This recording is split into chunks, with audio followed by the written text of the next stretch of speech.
რუსეთის ამოცანაა, რომ საქართველო იყოს მაქსიმალურად სუსტი ქვეყანა. და როცა სუსტია ესა თუ ის სახელმწიფო, ბუნებრივია, რომ მის მიმართ ინტერესს არ იჩენს არც ერთი დასავლური ქვეყანა ან დასავლეთი როგორც სივრცე, მაგალითად ევროკავშირი, მაგალითად ნატო და ევროკავშირი, ან ნატო, ევროკავშირი, ევროპა, ზოგადად ან ევროატლანტიკური სივრცე, ან კონკრეტულად შეერთებული შტატები. ეს სიტყვა ყველას გაგიგონია, ხო როცა მოწყვლადია, ანუ მოსაიღლიავებელია ესა თუ ის ქვეყანა. თუ ეს ქვეყანა ჩვენი დაემსგავსება რუსეთს ან ბელარუსს, თუნდაც ბელარუსს, ისეთ თარგზე იქნება მოჭრილი, როგორ თარგზეც არის მოჭრილი ვითომ დამოუკიდებელი.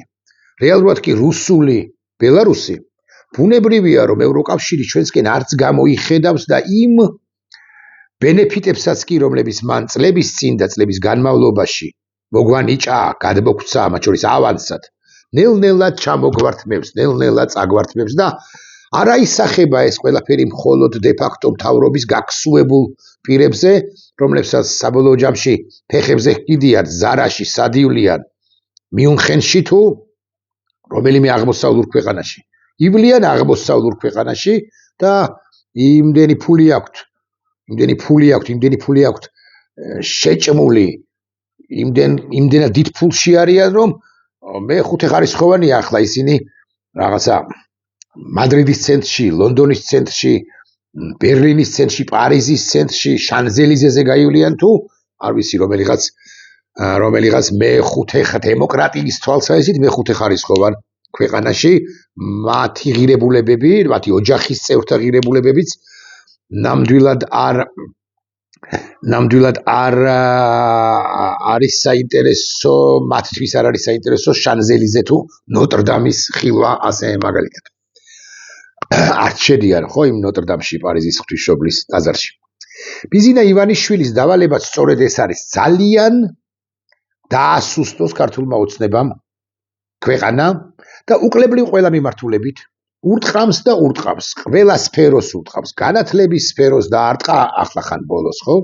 მანამდეც მან მოსპო და მოავერანა, მოსცრა ყველა სფეროში მეთქი. პოლიციას აღარ ჰგავს.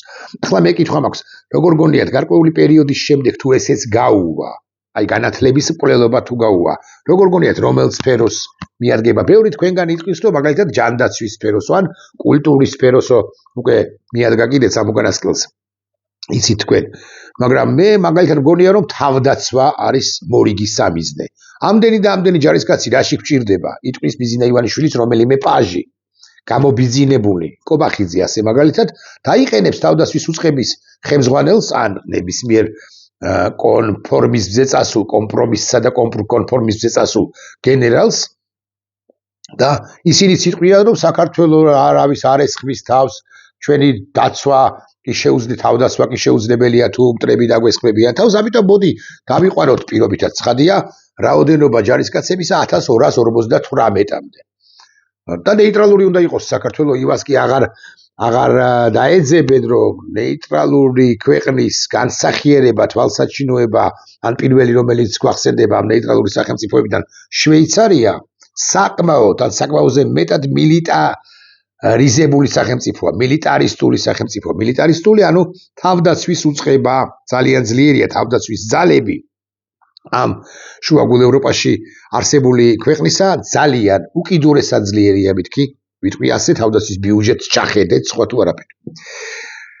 ამაზე ვლაპარაკობ რა საკვირველია და გარდაულა დაუცილებელია საქართველოს დე-ფაქტო ხელისუფლებამ, რომელიც დე-ფაქტოა 2024 წლის 26 ოქტომბრიდან და სახელმწიფო გადატრიალების კონსტიტუციური გადატრიალების მომწყობია 28 ნოემბრიდან იმავე წლისა, უღალატა ქვეყანას ჯერ კიდევ როდის წლების წინ, ოღონდ ესე ნელ-ნელა დაიწყო, ნელ-ნელა შემოგვაპარა ღალატის თვალსაჩინოებები, გვაჩვენა, ახლა კი ძალიან გააქტიურებულია ბიზინა ივანიშვილი, იმიტომ რომ ასეთი დავალება აქვს მიღებული იმპერიის დედაქალაქ მოსკოვიდან, რა მნიშვნელობა აქვს მისი კურატორი ივანოვია თუ პეტროვი თუ სიდოროვი თუ უშუალოდ პუტინი, რომელსაც ალბათ მაინც არ ელაპარაკება ასე ხშირად კი არა, ერთხელაც არ ექნებოდა მას კონტაქტი სატელეფონო თუ ადნაკლასნიკებში ბიზნეს ვლადიმირთან პუტინთან, მაგრამ პუტინმა იცის, რომ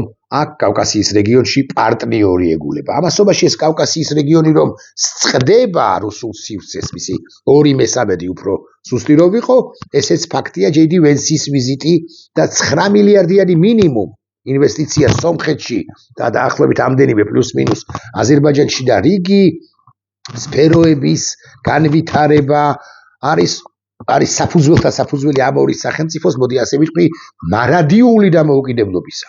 მარადიული მოწყვეტისა რუსული სივრციდან ფაშინიანი, კონკრეტულად ფაშინიანი ალიევზეც ვიტყვით, თუ გნებავთ, მაგრამ მაინც უისტორიულეს როლს თამაშობს კავკასიის რეგიონისთვის.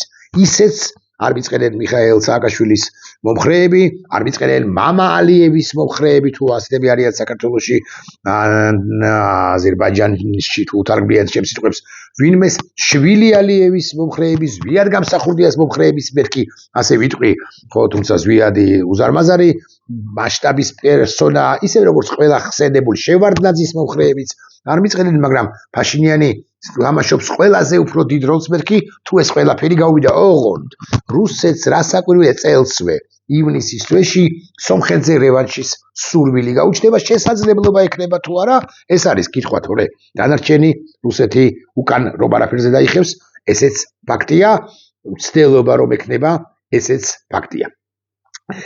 ქვეყნის საგარეო ორიენტაციის შეცვლის გარდა, ნახეთ რა თქვა 28 ნოემბერს 2024 წელს კობახიძემ, შევაჩერეთო ჩვენო ევროკავშირში გაწევრიანების პროცესიო და უკლებრივ ყველამ 440 დღეა პრაქტიკულად ვიცით, ყველა მიცის, რომ ეს არ არის შეჩერება, ოდენ, აი შევაჩერე მე, რა ვიცი, ყავის სმა, ახლა შევწყვიტე და გავაგზელებ ამ ვიდეო ბლოგის შემდეგ. არა, მე დავასრულე.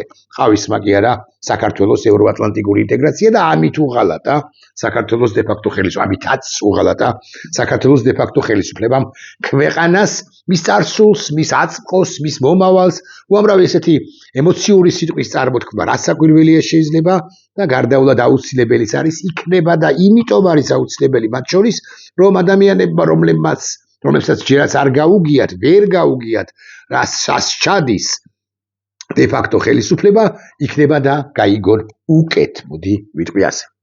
მაგრამ საკმარისი მხოლოდ განცხადება არ იყო და არ არის, მხოლოდ დეკლარირება. აუცილებელი იყო პარალელურად ისეთი ნაბიჯების გადადგმა, როგორც საგარეო ურთიერთობებში, ასევე შიგნით ისე მოწყობა ქვეყნისა, ისეთ თარგზე მოჭრა ქვეყნისა, რაც მადასტურებელი იქნებოდა, რომ საქართველო სცილდება და დასცილდა დასავლურ სივრცეს. მით უფრო ეს აუცილებელი იყო, რომ დასავლეთმა არ გაუტარა ეს ყველაფერი. დასავლეთმა დაიწყო ცალკეულმა ქვეყნებმა, მთლიანად ევროკავშირმა, მთლიანად დასავლურმა სივრცეებში, შეერთებულმა შტატებმაც დაიწყო კრიტიკაც არასწორი სიტყვაა.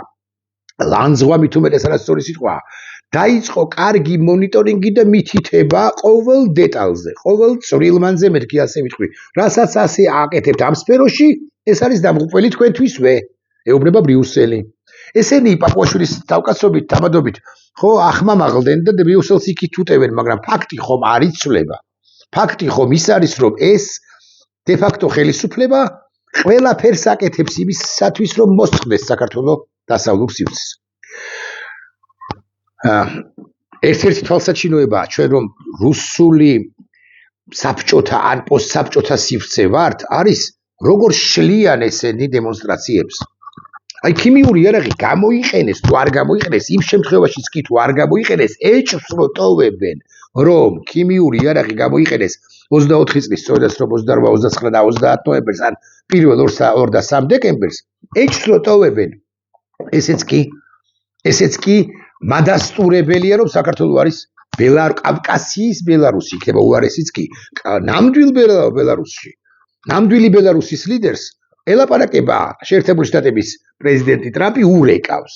ხავილაშვილი ხო ელის რომ დაურეკავს, რა ქვია იმას, დონალდ ტრამპი. ყაველაშვილი ელის და იქ დაურეკა საერთოდაც ლუკაშენკას და უთხრა რომ ამდენი პოლიტიკპატიმარი გაანთავისუფლეო ყაველაშვილს რომ დაურეკოს ეგ რა მაგის პასუხია მიშა ყაველაშვილი გადაწყვეტილების მიმღებია რაც საკვირველია არა გადაწყვეტილებას ამ ქვეყანაში ერთი კაცი იღებს ადგება მარცხენა ფეხზე და როგორც წესი მარცხენა ფეხზე დგება ჩამოხობს ხოლმე ფეხუცებს საკუთარი შემაღლებულზე და ბევრ ლეიბიანი რბილი ლოგინიდან ჩამოხობს ხოლმე ათამაშებს ამ ფეხუცებს შეიძლება რაღაცის რა ქვია იმას ქართულად ტაშტიც უდგას და თბილ წყალში ჩაატყლაპუნებს ხოლმე როგორც ყვირილაში ატყლაპუნებდა ხოლმე თავის დროზე და მარცხენა ფეხია პირველი ყოვლისა და უმრავლეს შემთხვევაში და ამბობს ხოლმე ამას სიკვდილი იმაში ამ სფეროს სიკვდილი იმ სფეროს ჩამოხრჩობა ის დავანგრიოთ ეს თავისუფლებას ებრძვის ეს კაცი აი ილიას უნივერსიტეტს და არა მხოლოდ ილიას თბილისის სახელმწიფო უნივერსიტეტსაც სტუმრებად და ნებისმიერ უმაღლეს სასწავლებლოს ზოგადად განათლებას ებრძვის იმიტომ რომ ეს განათლება თავისუფლების კერაა თავისუფლების მომტანია თავარი ლექცია რომელიც ტარდება ნებისმიერ უმაღლეს სასწავლებელში კონსერვატორიაში აკადემიაში თეატრალურში ტექნიკურ უნივერსიტეტში აგრარულში ზუგდიდის უნივერსიტეტში სოხუმის უნივერსიტეტში ილიას სახელმწიფო უნივერსიტეტში კიდევ ადამიანთა თბილისის სახელმწიფო უნივერსიტეტში და სხვაგან კერძო უნივერსიტეტებში თავარი ლექცია ნებისმიერი თავისუფალი ლექტორის არის ლექცია თავისუფლების თაობაზე წარმოუდგენელია შენ ლაპარაკო წარმოუდგენელია ინგა ბიზნეს არის წარმოუდგენელი აი მაგალითად მუსიკაც წოდე ხარ ხო თავისუფლების გარეშე რომ მილაპარაკო რომელ კომპოზიტორზე როცა ლაპარაკობ რომელიმე მათგანზე ხომ სწორედაც რომ თავისუფლებაზე ლაპარაკობ აი ბეთჰოვენზე როცა ლაპარაკობ ასე მაგალითად ხო ხო აი დამეთახმა ჩემის პირფასი მეუღლე და თუ არ დამეთახმა მე მაინც რაღაც რომ დავამთავრებთ ვიდეო ბლოგს ვიკამათებთ მე და ინგა ან არ ვიკამათებთ საკამათო რა გვაქვს მოკლედ რუსულ თარგზე იჭრება ჩვენი ქვეყანა ყველა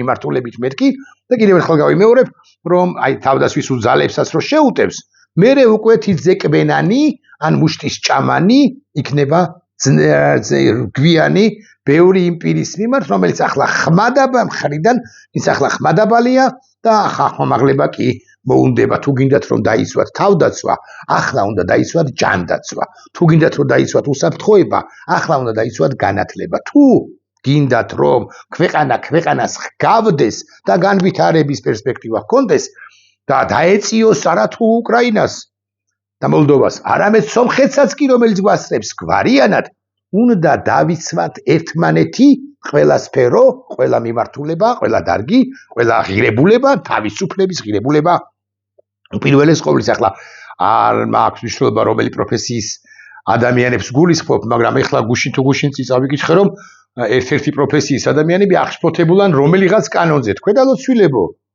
თქვენ მამაცხონებულებო, ასე რომ ამბობენ ხოლმე გუშინ ხოცეს ადამიანები ლამის ქუჩაში და იქ ხმარამღია და თქვენს ვიწრო თემას, ვიწრო სპეციალობას, ვიწრო ბიზნესს რომ შეეხება ქართული რუსული ოცნება, აი მაშინ გახდა ეს ქართული ოცნება ცუდი, არ გასახელებთ ოღონდ გინედობთ, მოდი ვიტყვი ასე. განსაკუთრებით მნიშვნელოვანია ქართული ოცნებისთვის, რომელსაც სხვათა შორის საკმაოდ უჭირს, ესე არ არის რომ აბსოლუტურად ყველგან დალხენილია.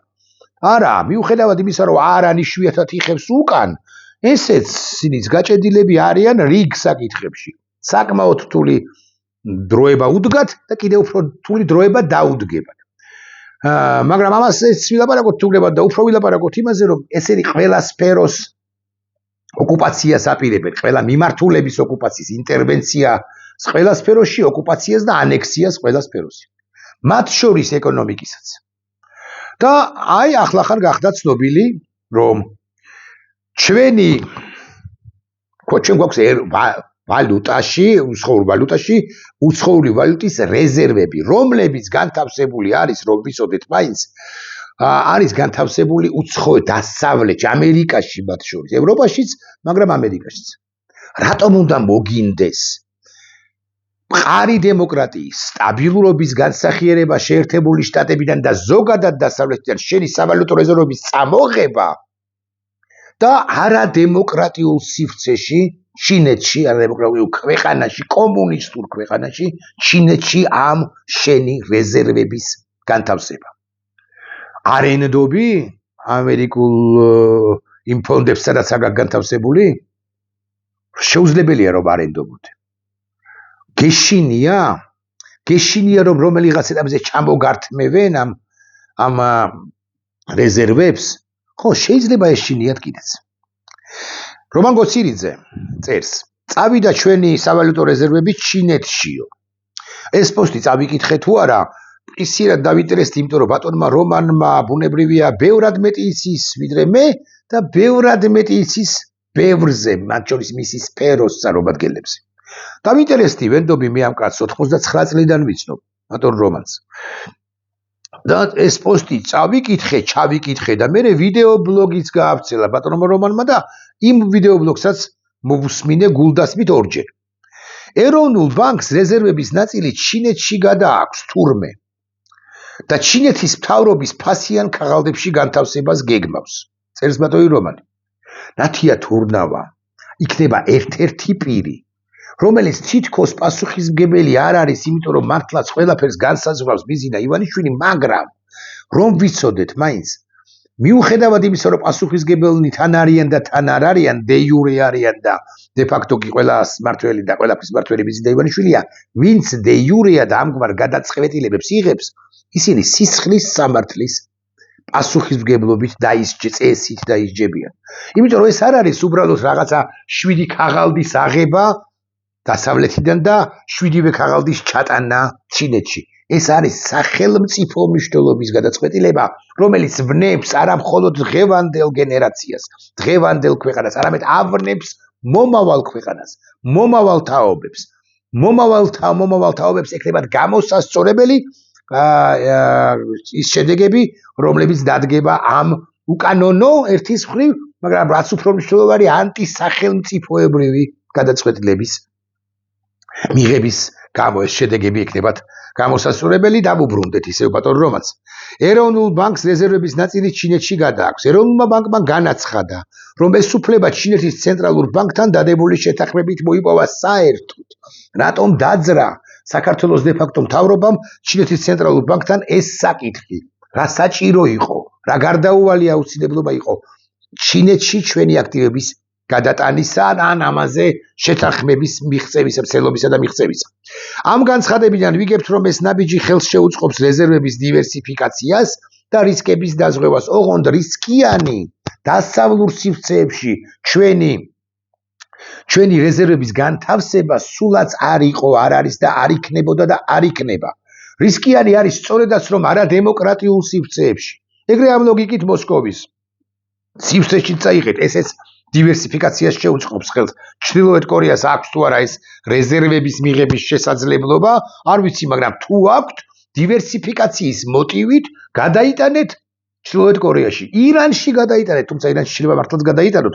ისეთი პროირანული, ამაზეც ჩავწერთ ჩვენ ვიდეო ბლოგს, ისეთი პროირანული პოლიტიკა, პროირანული და ანტისახელმწიფოებრივი და ხარაკირის მაჩვენმა დასტურებელი პოლიტიკა აქვს ამ რეგიონთან და ამ რეგიონის ამ ქვეყანასთან მიმართებაში საქართველოს დე ფაქტო ხელისუფლებას. მოკლედ, გადაიტანეთ თვარეზე ან რაღაც ირმის ნახტომის რომელიმე პლანეტაზე, იქაც დივერსიფიკაცია მოხდება, განა არა. ეხლა ბატონი რომანი რას წერს, ნახეთ. რას ნიშნავს მარტივად რომ გითხრათო, რუსეთის მიერ გადადგმული ნაბიჯების გამეორებას. რუსეთმა გიკვირდებათ და ესენი ხომ კალკირებას აკეთებენ პრაქტიკულად ყოველ შემდეგ ნაბიჯზე, ყოველ შემდეგ შემთხვევაში, იმისა რაც ჩადენილი არის უკვე რუსეთში, თუმცა რუსეთი გარკვეულ შემთხვევებში 15-20-25 წელიწადი, 20 წელიწადი მაინც ანდომებდა გარკვეულ ასე მაგალითად კანონების მიღებას. ესენი მალევე აკეთებენ ამას, ბიძინა აჩქარებს საქართველოს რუსეთიზაციას, სწორედაც რომ დავალების შესაბამისად. რას ნიშნავს ეს მარტივად?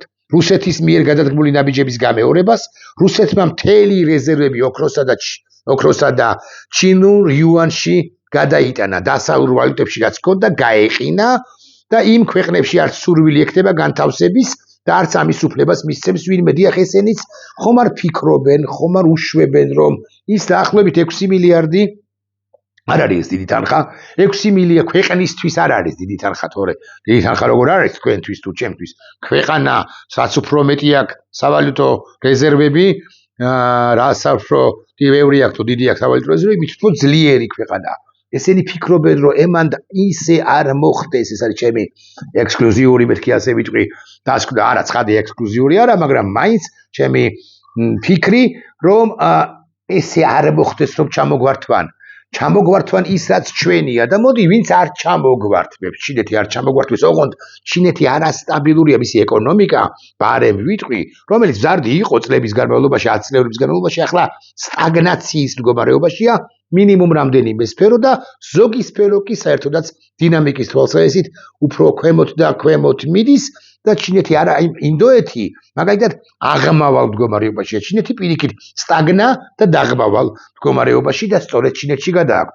ოღონდ ჩინეთი კვლავ ვიმეორებს სანდო პარტნიორი ვერ იქნება ვერც ერთ შემთხვევაში და მზარდიც არ არის ამ თვალსაზრისით რომ ვიცოდეთ. მაინც ბატონი რომანი გიწერს დასავლურ ვალუტაში რაც ქონდა გაიყიდა ესა ვიკითხეთ ყველა ნაბიჯი რაც ოცნებამ გადადგა ბოლო წლებში არის რუსული კანონებისა და ქმედებების პირდაპირი კოპირება, რუსეთის კოპირება. აქ ამ ქვეყანაში ყველა ის ნაბიჯი რომელსაც დგავს არა ოცნება.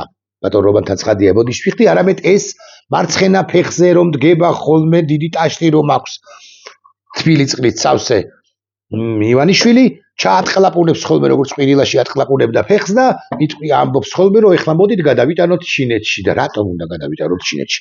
ბატონი რომანის ეს ტექსტი ძალიან საინტერესოა, თუმცა მოდით თქვენის ნებართვით ვიდეოსაც მოგასმენინებთ მისი მონოლოგის ნაწილს ყოველ შემთხვევაში იქნება და იქ უკვე უფრო კარგად ჩანდეს კი არა გამოჩნდეს და გაანალიზდეს რაც ხდება. ეროვნულ ბანკმა განაცხადა რომ დამთავრდა პროცედურული ნაწილი და შეთანხმება ძალაში შევიდა ჩინეთის ცენტრალურ ბანკთან, რომლის მეშვეობით შესაძლებელი იქნება ჩვენი უცხოური ვალუტის რეზერვების განთავსება ჩინეთის მთავრობის. ეხლა გეტყვით რომელიმე ქვრივიშვილი ან რომელიმე მინისტრი თუ ეროვნული ბანკის ხელმძღვანელი ქალტვინ თურნავა შესაძლებელი იქნება ჯერაც არ ნიშნავს რომ განვათავსეო. მე თუ მოვახდინე ოკუპაცია ჩემი მეზობლის შემოსასვლელისა მოგვდა არ დავიკავე, განაცხადი გავაკეთე რომ პრინციპში მაქვს იქ შესვლის უფლება.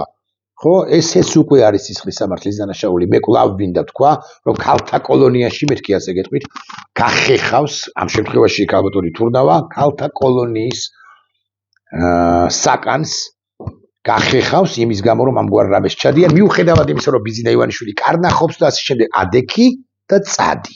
ადექი და გადადექი, მაგრამ თურნავა ამას არ გააკეთებს, იმიტომ კვლავ ბატონი რომანი და დავასრულოთ მე ვიდეო ბლოგი. რიფიხსნის ამას ეროვნული ბანკი რეზერვების დივერსიფიკაციით და რისკების დაზღვევით. რომელ დივერსიფიკაციას საუბარია? ჩვენი რეზერვები 6 მილიარდი დოლარიდან 1 მილიარდი ოქროშია განთავსებული, 5 მილიარდი 1 მილიარდი ოქრო გვაქვს ჩვენ რეზერვებიდან. 6 მილიარდიდან 1 მილიარდის ოქრო გვაქვს. ისეთი ოქრო არა, ღარიბაშვილს რო ეგდო 3 წელი ზოდი. მეტი ოქრო, 1 მილიარდი დოლარის ოქრო გვაქვს. უკეთესი ხარისხის, უკეთესი სინჯის მეთქი, ვიტყვი ასე უცხოეთში გვაქვს განთავსებული. რა მარტივ რაღაცეებს ხსნი და რა მარტივი რაღაცეებია თითქოს და რა ბევრი მადასტურებელია, რომ ქართული ოცნება, რუსული ოცნება, მაგრამ არა შეჯდა ბევრი მოქალაქე არა შეჯდა მწყერი ხესა, ხო? არა იყო გვარი, ვერ დავაჯერეთ სამწუხაროდ მეცნიერებმა და ვარც ბატონმა რომანმა მოქალაქეების მნიშვნელოვანი ნაწილი დაინგრევა ხალხთა ქვეყანა. დაინგრევა, როცა გარშემო ყველას ეშველება, ჩვენ საერთოდ თუ შევნარჩუნდებით, როგორც ქვეყანა, ესეც დიდი ბიჭობა იქნება და თუ შევნარჩუნდებით, ვიქნებით ღატაკები და მოწყვლადები, და ვთქვი რომ მოწყვლადობა საქართველოს დასუსტება და მოწყვლადობა არის რუსეთის იმპერიის მიზანი მეთქი ეს იმიტომ რომ მე უკვე ამ დაჭრილ ნადირს, ან დაჭრილ ცხოველს, ან დაჭრილ ადამიანს ძალიან იოლად ეპატრონება ხოლმე იმპერიული ზრახვების ქვეყანა ამ შემთხვევაში და ჩვენ შემთხვევაში რასაკვირველია რუსეთი, იმიტომ რომ რაც უფრო სუსტი ხარ, ოღონდ კი გადარჩე და მიეტენები ყველგან და ყოველთვის და ივანიშვილი ასუსტებს ამ ქვეყანას, რომ მე მიეტენოს, სხვა გამოსავალი არ ჩქონდეს და მეზობელმა ჩემმა თუ მეგობარმა ჩემმა მითხრას, რომ ამ მდგომარეობაში ვართ და შესაბამისად სხვა რა გამოსავალი გვაქვს გარდა იმისა, რომ ქართული ენა გავაუქმოთ, არა, ოდის ვიხდი, პარალელურად იყოს სახელმწიფო ენა რუსული ენა, სავალდებულო იყოს რუსული ენის სწავლება, რუსეთი იყოს აქ უფრო მსუყედ წარმოდგენილი, ვისაც არ შეეძლება ყველაფრის გაძლება წავიდეს ქვეყნიდან, ვისაც შეეძლება და დახაროს თავი და ასე შემდეგ სხვა ჟანრში გადავიჭერი ახლა, სხვა თემებში გადავიჭერი უფრო ზუსტი რო ვიყო, ბატონ რომანს დავუთმოთ კიდე წუთ ნახევარი და დავამთავროთ ვიდეო ბლოგი. ეს ყველაზე გარანტირებულ, ყველაზე ურისკო ფასიან კაღალდებში. ეს იქნება ამერიკის ცენტრალური ბანკის ფასიანი კაღალდები, თუ ამერიკის მთავრობის ფასიანი კაღალდები, ასევე ნაწილი ევროპაში. ამერიკის მთავრობის ფასიანი კაღალდები გქონია და ამათ ბანდიტებს ეს ფასიანი კაღალდები გადააქვთ პეკინში. ძინ პინთან. დივერსიფიკაცია ასლომებია. ნათია თურდავას, კობახიძეს კი არა, ბიძინა ივანიშვილს. სხვა შორის ამას ყველაფერს აკეთებს მათ შორის, იმიტომ რომ საკუთარი ფინანსების გადაარჩინოს. რაც აქვს უცხოეთში. მიაბას როგორღაც. და აღარ კონდეს ეს სავალუტო რეზერვები დოლარ ევროში, ფუნტ სტერლინგში და კონდეს სწორედ სრომ იუანებში, ანუ ჩინურ ფულში, ან რუსულ რუბლში თუნდაც ესეც ვთქვათ. ბატონო რომან გიბოდიშებთ რომ ესე გაწყვეტინებთ ხოლმე. და თურმე დივერსიფიკაცია ნიშნავს ჩინეთის მთავრობისათვის ჩვენი ფულის ნდობას. მეორე არგუმენტია რომ რისკების დაზღვევა. ეს რა თქმა უნდა გასაგებია. არა, ბატონო რომან არ არის გასაგები. ხო, შიში არის, მოდის ვიხდი. გაცილებიც არის ყოა ჩინეთში ჩვენი ფონდების, ობლიგაციების და ჩვენი ფულის განთავსება ვიდრე დასავლეთში. დასავლეთი მაინც სტაბილური სივრცეა, ჩინეთი კარდიოგრამა ხო გადაგიღიათ. ხო, ყველას. ბატონ რომანსაც გადაუღია, მეც გადამიღია, თქვენს გადაგიღიათ. კარდიოგრამაში როგორც დახტუნავს ეს გრამა, ხო, ეს ხაზები, ისე დახტუნავს სწორედაც რომ ჩინეთის ბაზარი, იმიტომ რომ არ შეიძლება არადემოკრატიული სივრცე იყოს სტაბილური. ადრე იქნება თუ გიანის ჩამოემხობა. და ასაკურველი არის პოლიტიკური კიდე, ეგრე მართლა ჩრდილოეთ კორეაში წაიღეთ. იქ კიდე უფრო დიდი რყევები არ არის მოცემულ ეტაპზე. ასაკვირველია. ჩინეთში არ არის შესაძლოა ესეთი მოკლე ვადებში რყევები, მაგრამ არასტაბილური და პოლიტიკურად ანგაჟირებული სივრცეა ჩრდილოეთ კორეის სივრცე, თუ მაინც და მაინც იქ აპირებს გალოტონი თურნავა. ვიზიტს არ გიგმავთ. გიბოდიშეთ ბატონო, დავასრულოთ თქვენის ნებართვით. გახეხავთ ციხეს ივანიშვილიდან დაწყებული დარაჯით დამთავრებული მეკარა პოლიტიკურ გადაწყვეტილებას ვინც იღებს ფორმალისტურად ამ ადამიანებით დამთავრებული გახეხავთ ქალთა კოლონიებს თუ კაცთა კოლონიებს თუ ასე შემდეგ ყველანი მათ შორის გალოტონი თურნავაც. ნახვამდის.